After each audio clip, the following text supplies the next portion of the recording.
Katie Maloney is coming for Tom Sandoval and Rocky Bang Bang as Kyle Richards is bringing Morgan Wade around as her date at Kathy Hilton's Christmas party. And not only that, but we have Bethany Frankel, who is now being a bit of a flip-flopper and now saying she adores Andy Cohen. Let's get into it. Oh, hi, it's me, Zack Peter, pop culture junkie, reality TV insider, published author, and host of the No Filter with Zack Peter podcast. Here I'll bring you all the latest news on the Real Housewives, deep dives into celebrity legal scandals, and unfiltered combos with your favorite stars. I've got you covered.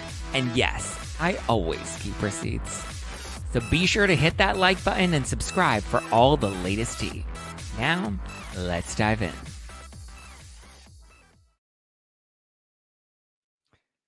Good morning, guys. I hope everybody is having a lovely start to your week. It is officially hump day. What up? Bethany Frankel is shifting her tune towards Andy Cohen. I just saw this morning. Shout out to my boy Evan Reel at Page 6 who reported it. Oy vey. Oy vey, oy vey, oy vey. Oh, thank you. Fear061 says they love my hair today.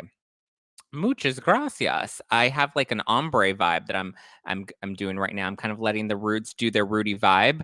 I think I'm gonna rock my roots through the end of the year before I have like a whole new year, new me vibe.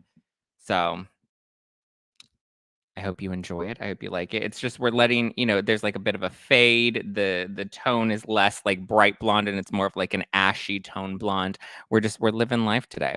But hopefully your week was off to a great start. If you guys missed it last night, Josh and I recapped the biggest Vanderpump scandals since the start, from like Stassi and Jax, and Kristen and Jax, and Tom and Ariana, Brittany and Jax with the whole Faith scandal. So Vanderpump Rules did like a recap. That way everybody can get caught up on all the dirty deeds that happened in Vanderpump history and how we got to Sandoval leading up to the new season. We obviously got the trailer that dropped as well. And then this morning we got the new Beverly Hills trailer, mid-season trailer, which we'll get into because everyone's giving me so many compliments. Can you see my nipples? Sorry if you can see my nipples. I'm wearing Kim Kardashian's new nipple bra. No, JK. I'm just wearing a very fitted shirt because I just wanted to like show off the guns. Like, look at that. Up in the gym. Sorry, I'm talking about myself too much. Anyway, hi guys. I hope you are. I hope you're having a wonderful week. But let's dive into it. Let's start with Bethany Frankel. Let's be frank about Bethany Frankel. So she is now saying that I guess she ran into Andy Cohen at the iHeartRadio Awards, which is when I don't know if you guys saw the photo that's been going around. He's wearing like this ugly green flannel and these jeans. And I'm just like, what in the 2004 is happening? Like, this is just like a bad flannel look. Like I guess I don't even know what I would call this look.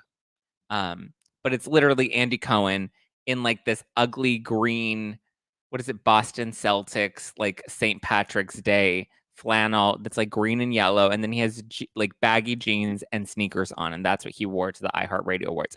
Bethany was also there. She looked a little more glammed. I guess she saw him from across the room, and so she went on her podcast this week and is talking about how she wanted to approach Andy, but she knows that it's just too soon and that things are kind of, things are like awkward between them, and how she's not sure she's ready to have a conversation with him. And I'm like, well, yeah, bitch, like, what did you expect? Like, you're over here trashing him you were just on Hulu's Reality Reckoning where you're trashing him again. You're like, Andy Cohen didn't make me famous. He made himself famous on all the backs of all these people. And she's like, oh, but we did have some really good memories in her podcast. She's like, we did have some really good memories together.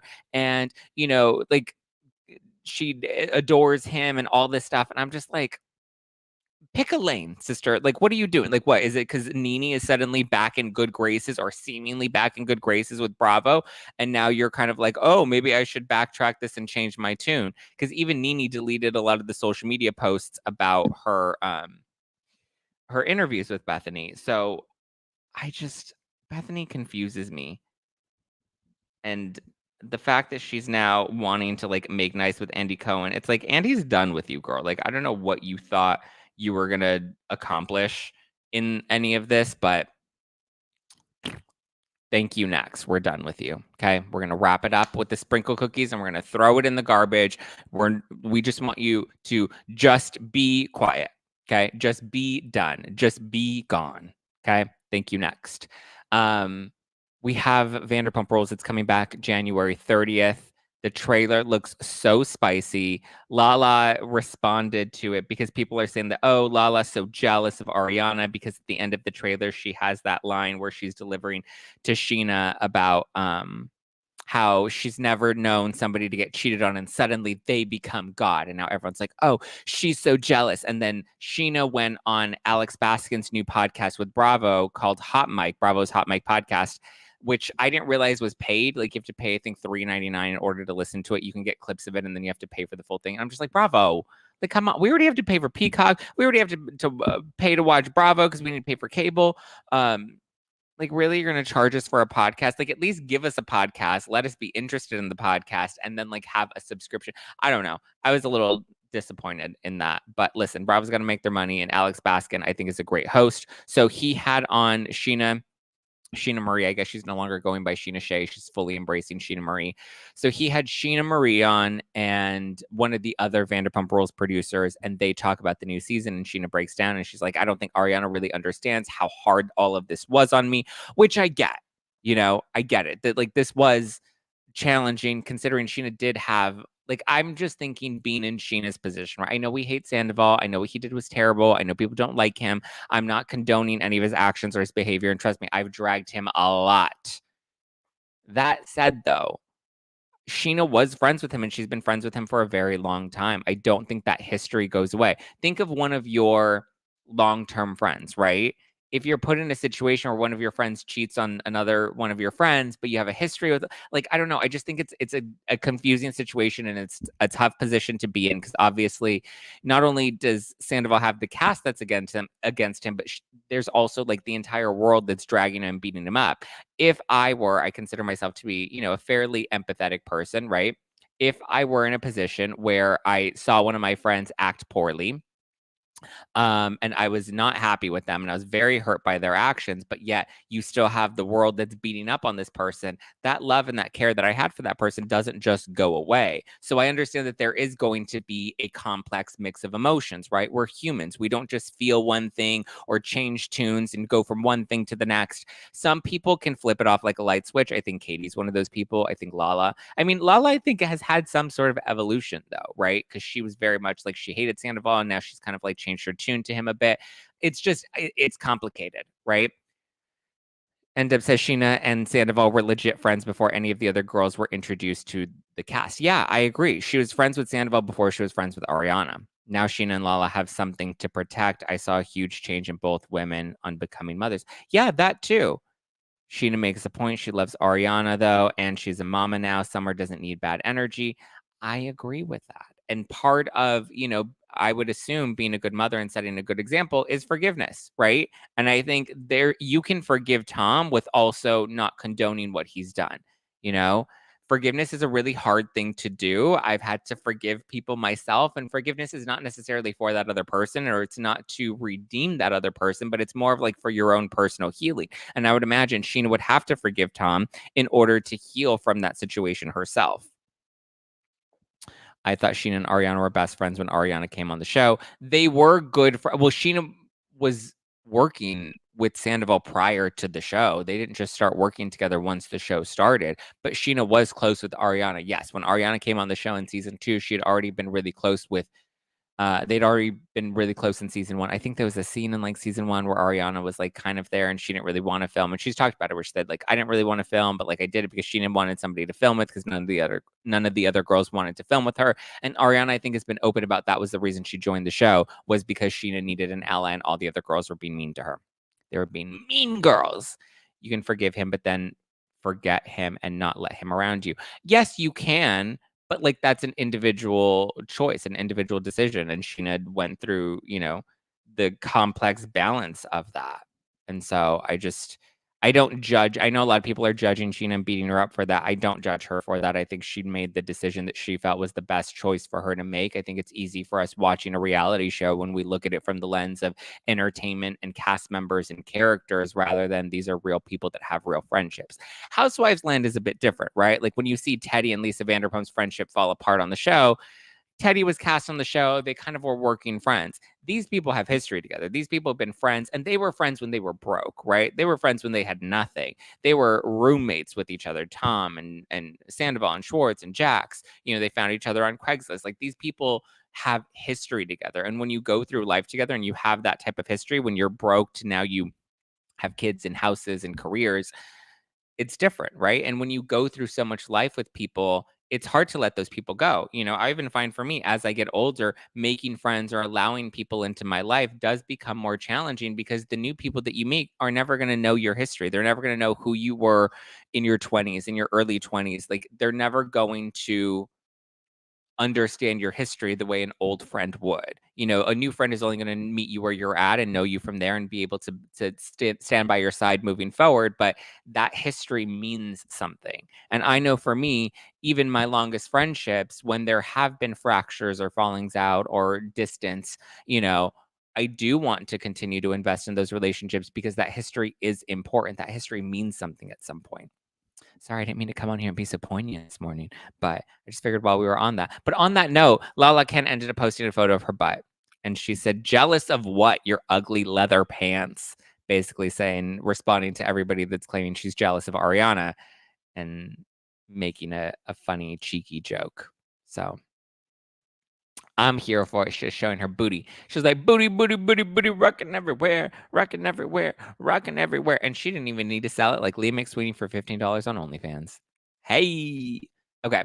Well, let's talk about Katie because Katie just did an interview herself. Oh, and then we'll get into the Beverly Hills midseason trailer. So Katie is saying that she does not believe that Tom Sandval is truly sorry. You don't support other women, Sandy Balls. So she appeared on Caitlin Bristow's Off the Vine podcast, and she talked about Tom Sandy Balls. She says that apologies are just words. His behavior really hasn't changed. She's like, yeah, it's great that he quit drinking, but like, how does that prove that he shows any remorse for what he did? For me, I'm like, okay, I guess it gives him some sense of clarity, but it's like, what do you do with that clarity, right? Same thing with Raquel. She went into treatment for 3 months. What did she do with the work that she supposedly did on herself? Did it help her come and see the light? Did it help her, you know, develop her character? Did it help her feel some remorse for her own actions and want to right her wrongs or not? We haven't seen much growth in her. I don't know how much growth we've seen in Sandoval either, but we're going to have to wait to watch this season to see how it all plays out. Katie says yes, that most of the cast has all cheated, but they did it when they were young. And Tom Sandoval is now 40 and he's still making the same mistakes. And so that's what makes his mistake different from other people's mistakes in the past. As far as Raquel goes, she says that none of them have really heard from her, but she should have just come back on the show. She says that I don't think Raquel would have had the reaction that I think Raquel expected to have. I think a lot of them would have had some sort of, like, I think they would have embraced Raquel more than they would have embraced Tom Sandoval. Raquel is younger. She's still a grown woman and she needs to take accountability for her actions. But she does, you know, I think she would have been embraced by the other women. Lala's been wronged by a man. I don't know if Ariana would ever welcome her back, but I just think they view her from a very different lens, right? Tom had this, you know, holier than thou mentality. He's much older. He's been part of these scandals before. Raquel's a little newer. She's younger. She's newer to the show that I think they would have given her a little bit more grace. The reunion, I understand that they came hard. It was 2 weeks after the scandal had broken. Like, imagine if one of your friends and your partner of 9 years cheated on you and you got that information and then had to sit down in a setting with them, like a reunion, and hash it out. Yeah, you're going to say crazy, vile things. Think about like when you've been in fights with your friends, when you've been in fights with your partner, when you're hurt and that pain is so deep, you throw jabs to cut back, right? You want to hurt them back because you're hurting so badly yourself. So I think the reunion, even though Bethany's like, oh my God, this is horrible. How come nobody protected you? Even though she was the most ruthless and toothless. I just feel like, you know, not that it was right, but it was human, it was real, it was raw, and it was understandable, you know? um, but yeah, as far as Raquel goes, Katie says none of them have really heard from her.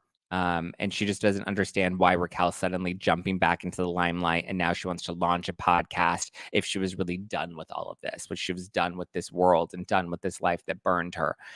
I agree. Like, come back to the show, tell your side of the story, let things play out. But then we remember she wanted to come back and she was planning on coming back and she was in negotiations to come back, but she wanted more money. So here she is back in the spotlight, which is the same place she claims hurt her mental health. I have questions. Rocky, Rocky, bang, bang. I have questions. But there's one question that you may want to hear this holiday season, and that's, where'd you get that? So Uncommon Goods is going to be your new secret weapon. Uncommon Goods is here to make your holiday shopping stress-free by scouring the globe for the most remarkable and truly unique gifts for everyone on your list. Whether you're shopping for your Secret Santa or your entire family, Uncommon Goods knows exactly what they want. Their gifts are super customizable. You can find everything from the Raquel in your life to the Katie in your life, you know, to the Sheena in your life. You can get the Sheenas in your life. They have these personalized platinum LP records. So if you want to be good as gold, you can get somebody in your life an LP record that's customized. Or if you're, you know, Tom Sandoval, you can get some good barware because you like to make cocktails. Or if it's the Raquel in your life, I'm sure they've got something, you know, something fun and chaotic that you can add to the list as well.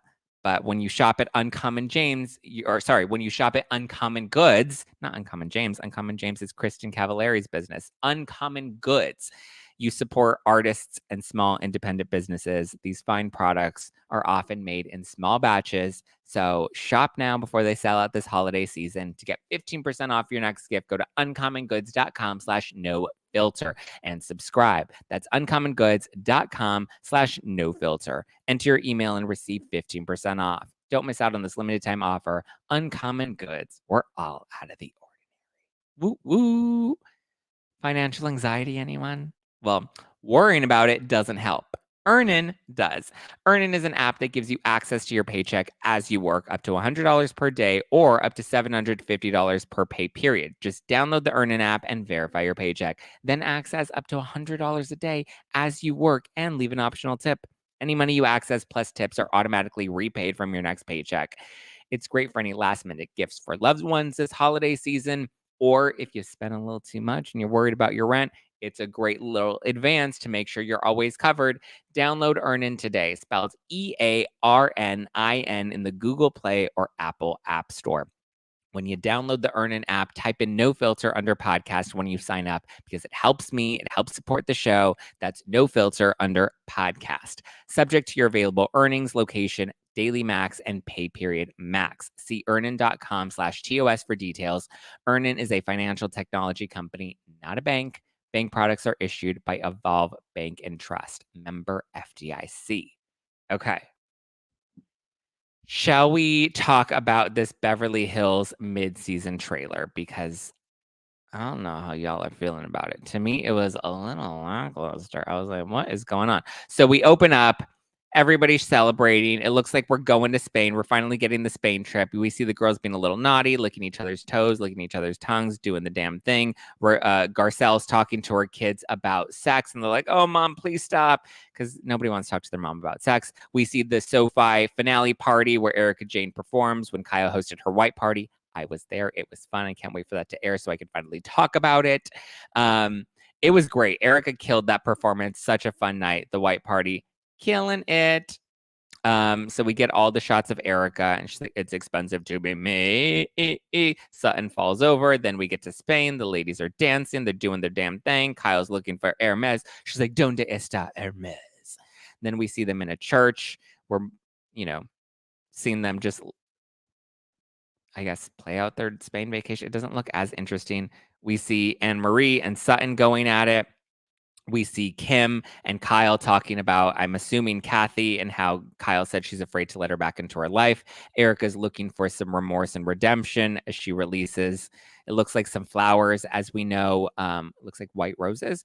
When Erica was on my podcast, which when you guys listen to it or watched it, if you haven't done so yet, Erica Jane on the No Filter with Zack Peter podcast, she talked about how they went on a like release ceremony for Sutton to release the ashes of one of her really good friends. So it looks like that's the ceremony there, and they're all kind of making peace and letting go of something. We see Kyle and Mauricio talking. She doesn't know if their marriage is going to sustain or last or go the distance. We see Morgan Wade, and she got her little guitar, and she's like, I'm going to make you fall in love with me. It looks like that scene from Schitt's Creek where it's David and Patrick's like, we're going to do open mic night. And David's like, oh my God, please don't do this. And then Patrick goes up and he's like, you're simply the best, better than all the rest. And so it kind of looks like Kyle's having that moment. This is, I think, at the charity gala that they had for her friend that passed away. I'm assuming this is for suicide prevention. We see that Teddy's there. I don't know how much of Teddy we actually get at this, but they do show a shot of Teddy at that event. We see Sutton fighting with Dorit because she's like, answer the question. And she's like, what is the question? Ask me the questions. And Dorit's like, shut up, Sutton. And then Crystal and Anne-Marie seem to be going at it. They go at it at the Homeless Not Toothless event. They also go at it in Spain. Crystal seems to be in the hospital for something. I don't know. Maybe her sensitivities kicks back in and she's like, oh my God, my feelings are hurt. Call the ER.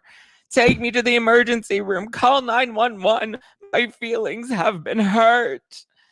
I really do like Crystal, but my God, she can be annoying sometimes. And I have like this love-hate relationship with her. And I think she hates me because she blocked me on Instagram, which I was like, how nasty and how rude.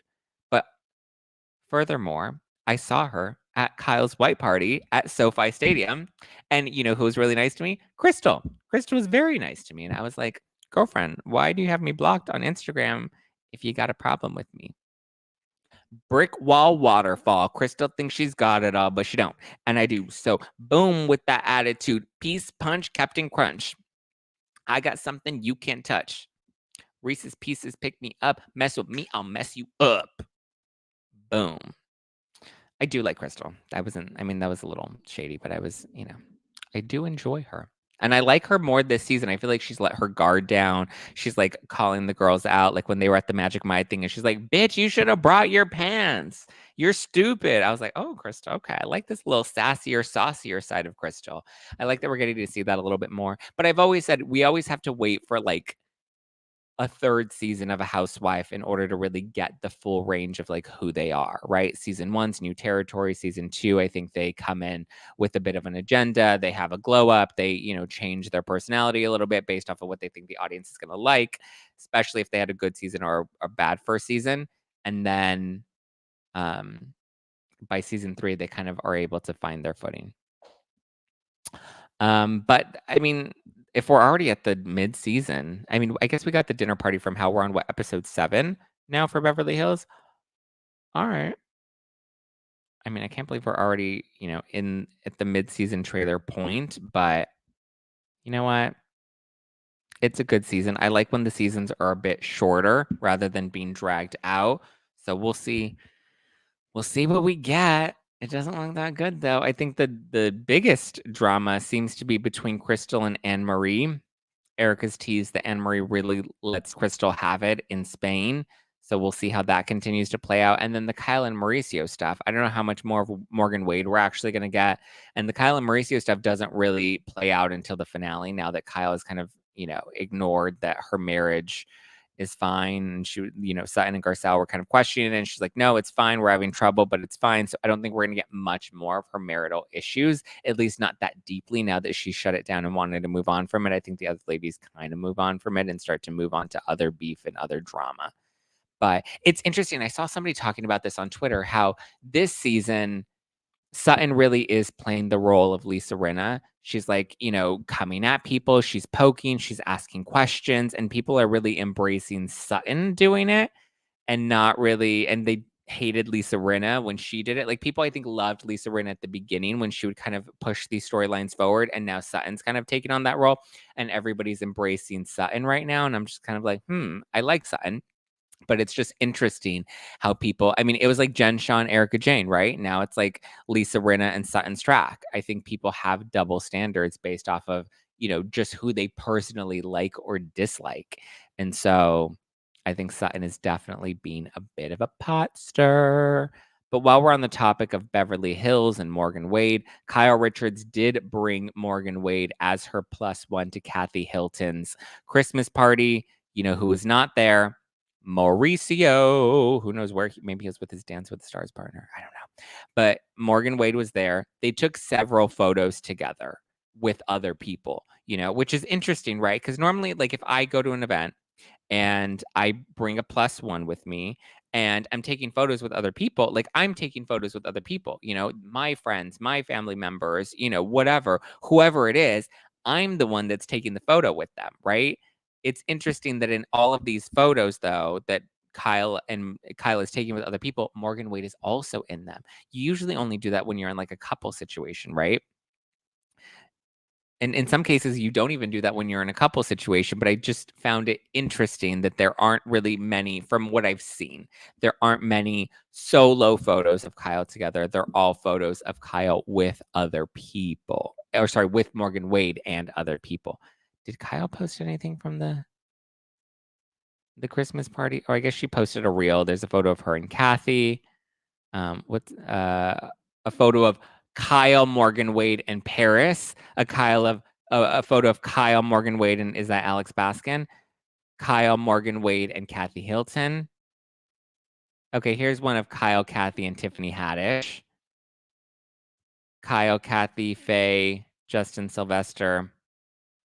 Kyle, Justin Sylvester. Ooh, and Chrishell.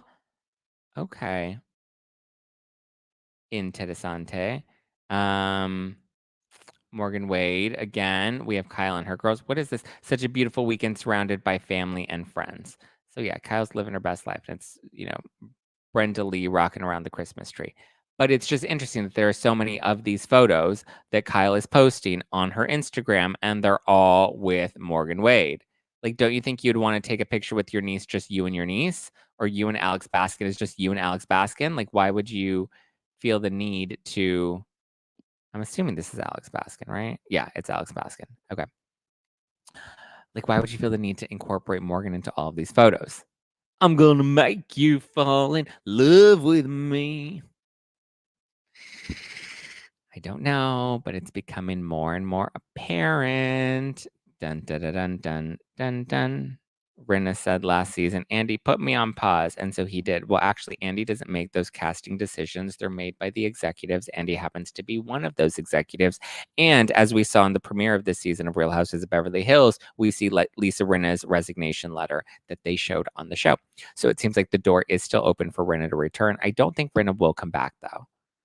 I think Rinna, I don't know. I think Rinna's kind of done. She's doing her fashion career. I mean, she's killing it in the fashion game right now. She just did American Horror Story. She was great in that. I think, working with Ryan Murphy, once you work with Ryan Murphy and you have a good experience, he tends to keep you around. As we've seen, look at Emma Roberts is constantly in all the Ryan Murphy shows. Billy Lord is constantly in all the Ryan Murphy shows. Sarah Paulson. Who else? There are a lot of them that kind of are just recurring characters that he continues to bring back as long as there's a good experience. Kim Kardashian, he brought her on for the new season of American Horror Story. And now she has her own spinoff that's also going to be executive produced by Kim and Chris. And Kim's going to star in it. So I think it's all good. Felis Cactus says, because Kyle is promoting Morgan for the documentary that they're doing. I don't think that's what it is. I think the documentary is more like a love letter, a love project more than anything. I don't think Kyle's like, oh yeah, this story is so fascinating. Let me do a documentary on it. Like nobody knows Kyle as a documentarian that they're going to be like, yeah, let's watch Kyle Richards' documentary on Morgan Wade. It's weird to me. I still have questions. Exactly. Marianne Stout says only couples do shit like that. She didn't say shit like that. She said only couples do that. I added the shit. No shit. So dun dun dun dun dun dun. Okay. Let's talk about Shannen Doherty. I don't know if you guys are interested in Shannen Doherty. I love Shannen Doherty. I used to watch her on Charmed when I did 90210 rewatches because I wasn't of the generation that watched 90210 as it aired, but I did watch the reruns afterwards. I was of the Charmed era. That was my generation. I watched Shannen, Alyssa Milano, Holly Marie Combs. So I revealed, I think it was last week when Shannen Doherty launched her podcast and she talked about her ex, Kurt, her ex-husband, having an affair, and she found out about the affair right before she had to go into brain surgery. She was with him for 14 years. She found out that he had been having a 2-year affair, and it was right before she had to go in to have her tumor removed. Well, a source close to her ex-husband, Kurt, is now coming out and claiming that that is not true, that for the past 2 years, Shannen and Kurt have essentially been living separate lives, and that Kurt had told Shannen about his new relationship back in January. As far as I remember, because I tried to look up the timeline of all of this, it seems like Shannen had her surgery in January or around January. She revealed it and announced it and was in a healthy place come June. And I believe she revealed on her podcast that there was 4 months where she kind of was in recovery. So if we count back from June, we have May, April, March, February. So she had to have had the surgery in January or February. So if this source is claiming that Kurt told her in January, but they're claiming that Kurt told Shannen in January right before she had to have an MRI scan, not right before she had to have surgery. But Shannon's claiming that it was days before she had to go in to have her brain operated on. They had to cut a tumor out, which was very scary, very traumatic. She said that it was a really challenging time for her because she couldn't even hold a glass. Like her right hand didn't work and she had to, constantly do therapy in order to, regain some of those skills because there was a lot of swelling in her brain from surgery and she didn't really want to take steroids because her body responds really poorly to steroids. And so it was a tricky 4 months for her, but eventually she was able to regain her faculties and they were able to remove that tumor and do a biopsy and, further examine things. And she also said she had to have radiation on her brain, which is a lot. She's been through a lot, right?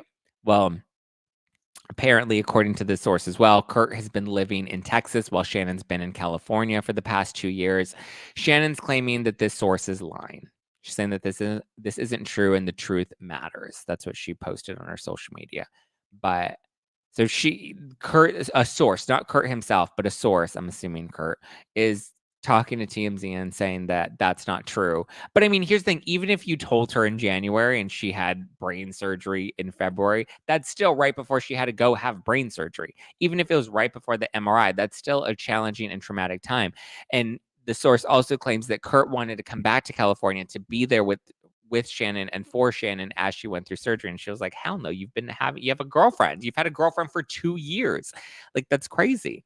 Even if you are living in Texas. The source makes it seem like they've just been living completely separate lives and don't really have any sort of relationship. Shannen seems deeply hurt by all of this. I would imagine that they've seen each other over the last 2 years. He's been by her side. Like, cancer's tough, but they've been together for 14 years. They've been married for what, 11 years? So I don't know. I was going to say go back to Dylan, but we can't do that. God, that was a sad segue. Sorry, Shannen. Okay. On that same note of Shannen Doherty, her new podcast episode dropped yesterday, Tuesday, and this is where she has Holly Marie Combs on, her former Charmed co-star. Remember, Shannen Doherty was in the first 3 seasons of Charmed with Holly Marie Combs and Alyssa Milano. So Holly was on this week. It was a really good episode if anybody was a Charmed fan. Shout out to the Charmed fans because they spilled a lot of tea. Shannen talks about Alyssa Milano and the competition that she felt with Alyssa Milano. It seems like nobody really got along with Alyssa Milano, with the exception for like Holly, but she talks about how she feels Alyssa put a wedge between her and Holly while filming Charmed and how, especially during season 2, that was really challenging. She claims that she cried every single day on the set of season 2 filming Charmed, but that season 3 was actually one of her favorite seasons. Apparently, Alyssa and her family really embraced Holly, which Holly admits was very alluring for her because she had teenage parents, so she didn't have that strong family unit. So when Alyssa and her mom really took her in and embraced her and started to invite her to family dinners and stuff, like Holly really found that exhilarating and, enjoyed being part of a family unit. But there was one point where Holly had just had surgery. I believe it was she needed to have a tumor removed on, I don't know if it was pelvic. It was something. There was some sort of tumor that she had to be removed. I'm blanking on what the actual surgery was, but she had to have surgery, and Shannen wanted to go and visit her right after surgery. And Shannen had said that initially she was terrified of hospitals because her father had passed away in a hospital and she just doesn't like hospitals. But that when Shannen finally did decide she wanted to go and visit Holly, she claims that Alyssa and her mom blocked her from visiting Holly Marie Combs. Lynn, who's Alyssa's mom, just came out. She told TMZ that that's not true. She's like, I'm not even sure how we would even be able to block her from visiting. Like, we don't own the hospital. But she also claims that while she became close with Holly, she didn't think that she, Lynn, ever contributed to any rift amongst the women on set. She's like, I wasn't even on set all of the time. I had other things that I was worried about, other things that I was taking care of, and other business that I had to tend to. But she does wish Shannen the best amid her cancer battle. There was also a time when Shannen talks about how she landed the cover of Rolling Stone magazine and how Alyssa was upset that she did it solo, and she kind of threw a tantrum because she was like, how is it that you get this opportunity and you only hog it for yourself when we're all on a show together? And this would be great for the show if we're all on the cover of Rolling Stone. And then there seems to be a lot of tension with Alyssa Milano and Rose McGowan. Rose isn't addressed in Shannen's podcast, but I do know that Rose has this really strong disdain for Alyssa. Also claims she was very difficult to work with on set.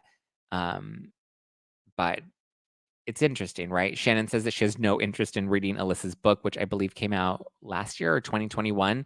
It's called Sorry Not Sorry. And so Shannen's like, it's literally called Sorry Not Sorry. So right off the bat, I know Alyssa's not sorry for any of her past behavior. But I guess she talks about Shannen in the book. I remember when Alyssa was on her press tour and she was talking about the book, and she talks about how, she contributed to some of the problems and it was very competitive and she wishes she could take it back. I remember her even talking recently about how she'd reached out to Shannen Doherty, after she was diagnosed with cancer and like wanted to get to a cordial place. And at one point they were all discussing the possibility of bringing Charmed back for a reboot with Netflix, which I think would be great. I think there's a very dedicated, loyal Charmed following that would love that. I would love some sort of Charmed movie or something that focuses on the next generation, but that still has the original women as part of it. I was really annoyed when they did that Charmed reboot, which was like a totally reinvention of Charmed. It was a totally different show. I didn't like it. I'm glad that it got canceled. It was on the CW. But Holly says that nobody was an angel and nobody was a demon on the set of Charmed, that they all had their good days and they all had their bad days and they all could have handled their situations better, herself included. So Holly very much plays the middle sister role, which is interesting because on the show, Holly Marie Combs' character, Piper, was the middle sister. Prue, who was played by Shannen Doherty, was the older sister, and Alyssa Milano played Phoebe, who is the youngest sister. Eventually, Prue's character gets killed off when Shannen decided to exit after season 3. Then they brought in Rose McGowan, who is then the new younger sister, which made Alyssa Milano's character the middle sister, and she kind of played that role. But I feel like Holly Marie Combs very much played that middle sister role. And I think Rose McGowan's role on the set as well was also like the younger sister, because in Rose's recollection of things, which Rose also doesn't have the most fond memories of Charmed, she says that it was a really challenging and demanding job for her as well. But she talks about how she talks about it in her book Brave and in her recent interviews. She's talked about how she or basically how she's talked about it made it seem like she had like that younger sister role. She didn't want to ruffle feathers. She just wanted to be a good girl. She just kind of wanted to stay in her lane. She felt like there was a lot of pressure on her because once Shannen Doherty left the show and they brought in Rose McGowan, even though they were both sort of names, she felt like there was a lot of pressure to keep the show alive, right? Because you're killing off one of the main characters and it's only into its 3rd season. So by season 4, not only are you killing off one of the main characters, but then you're adding in an entirely new character. So I loved Charmed. Felix says we just stream reruns of Charmed, don't need a reboot. I would love some sort of like reunion movie. I would just love to see them all again. Piper's stupid boyfriend was cute. Which one? Dan or Leo? Leo was her husband and baby daddy. Dan was her boyfriend. He was the baseball player. He had a good booty. And rewatching some of the old episodes of Charmed, I'm like, oh. And then you see the love triangle with Piper and Leo and Dan, and so good. The first 3 seasons of Charmed, exceptional. When Shannen Doherty was on it, they were so good. Even season 4 was good. I would say seasons 1 through 4 were the best. Rose McGowan's first season, exceptional. Season 5, 6, 7, like they kind of got a little wacky kooky. But yeah, if they bring back Buffy, I'm dead. Ooh, Buffy. I remember Buffy. I never really watched Buffy though. Weren't they working on some sort of Buffy reboot, but it was going to be without Sarah Michelle Gellar? I don't know how you do that without Sarah Michelle Gellar, but dun, dun, dun, dun, dun, dun, dun. Oh, does Rinna have a new book that she's coming out with? Lisa Rinna has a book? Lisa Rinna book. Oh my God. Did that just get revealed somewhere? That she has a new book that's coming out? I know she had her like renovations book and her Starlit book, but it looks like Lisa Rinna may be having an let me find this out. Let me see if I can confirm this. Yeah.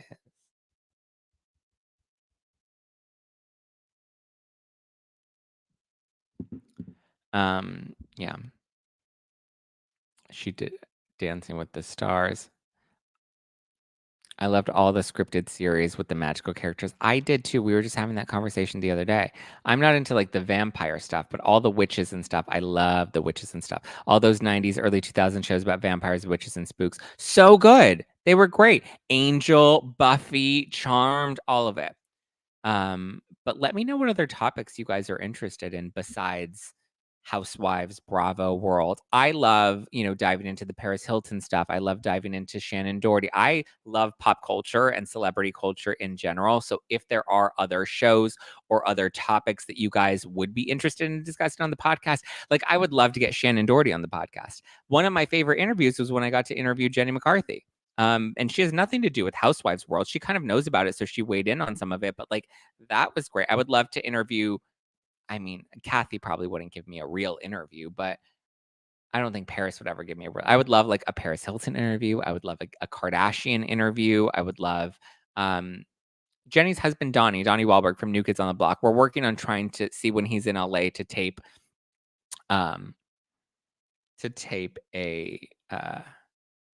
an interview with him to have him on the show. So I just want to branch out. I want to also introduce Tori Spelling. I would love to have Tori Spelling on the podcast. Could you imagine? That's what I want. Like the iconic, 2000s, early 2010s pop culture world. I loved Us Weekly. I loved Star Magazine, like all this. I was recently mentioned in Star Magazine after my New York show when I had Megan King on the podcast or in my live show with the Brav Bros in New York. And I remember I had like a little mention in Star Magazine. And I was like, I thought that it was the coolest thing ever. Remind me of the ugly one from New Kids on the Block. Oh, I think you're referring to Danny. Leave Danny alone. His mother thinks he's cute in his own way. Danny's actually very sweet. I will say that. No, getting to like meet all of the new kids and hang out with them and stuff. Danny's very, very sweet.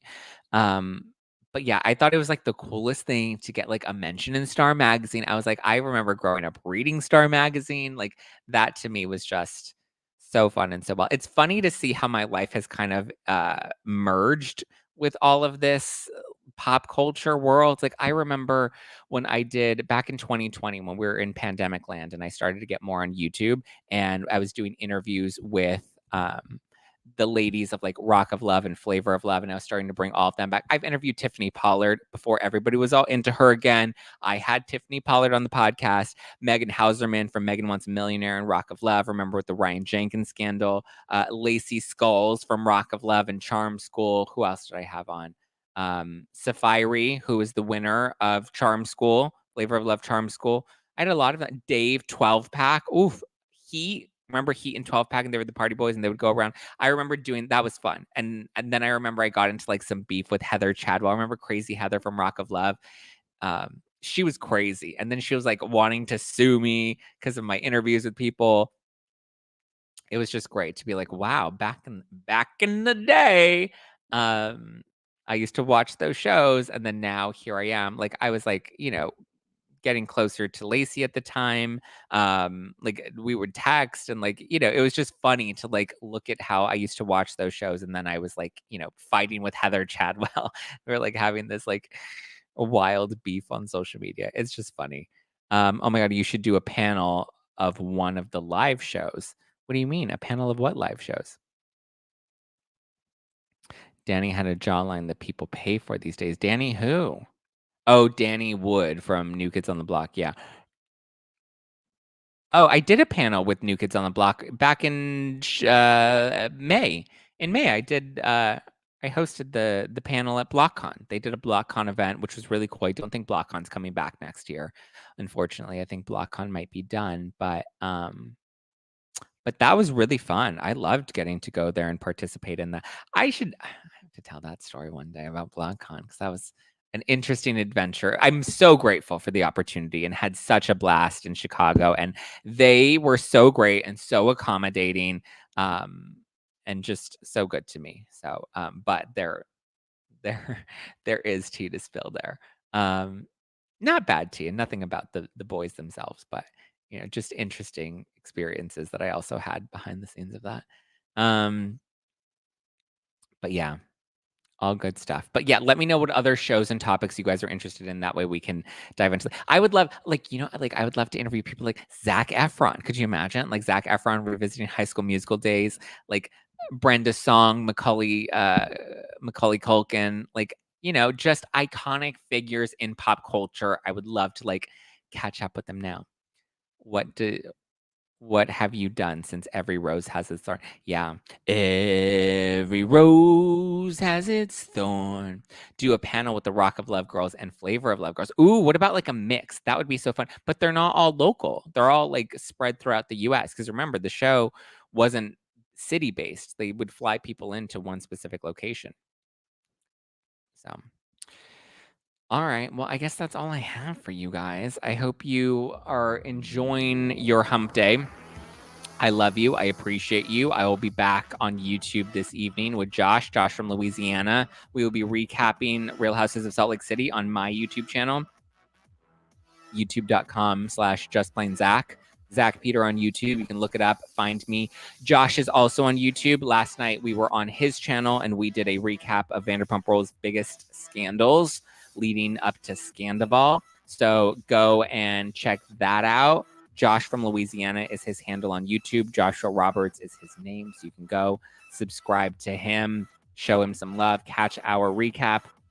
We covered a lot of Vanderpump last night, which it was a lot of fun. Tonight we're doing Real Houses of Salt Lake City. So get ready for it. And then once Salt Lake City wraps and Vanderpump Rules comes back, Josh and I will move our recaps from Salt Lake to Vanderpump. So we'll recap Vanderpump weekly on my YouTube channel.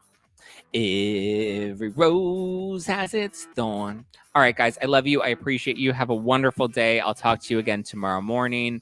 Thursday, I stream live on YouTube every morning at 8:30 a.m. Pacific time. I know sometimes I'm a little late. I'm trying to get my shit together, but yeah, 8:30 a.m. Pacific every morning, Monday through Thursday, with bonus episodes that drop on Fridays for members only. And then if you're a member of No Filter Plus on Apple Podcasts, then not only do you get our Friday bonus episode, but you also get our Sunday bonus episode with Donna Bowling, where we recap season 1 of Real Housewives of Beverly Hills. All right, guys, love you, mean it. Bye. Be sure to hit the like button on your way out.